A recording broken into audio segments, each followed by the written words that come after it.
আগে এই ভিডিওটা দেখুন।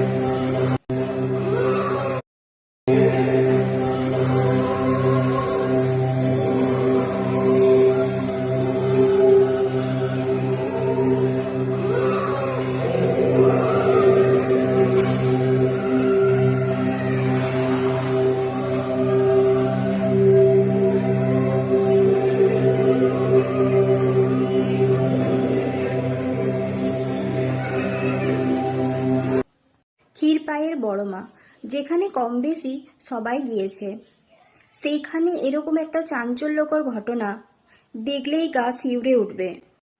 সত্যিই যেখানে মায়ের মুখটা দেখলেই আমাদের গায়ের লোভ না খাড়া হয়ে যায়, সেখানে এই মহিলাটা কি করে পারলো বাবা ভোলা মশাইয়ের গায়ে পা দিয়ে এইরকম ধরনের একটা ভিডিও বানাতে।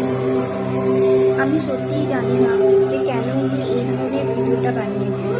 ভিডিওটা যখন আমার সামনে এলো, আমার সত্যি সত্যি দেখে কি বলবো, আমার দেখেই খুব ভয় করছিল। কি করে পারলো এরকম ধরনের ভিডিও বানাতে?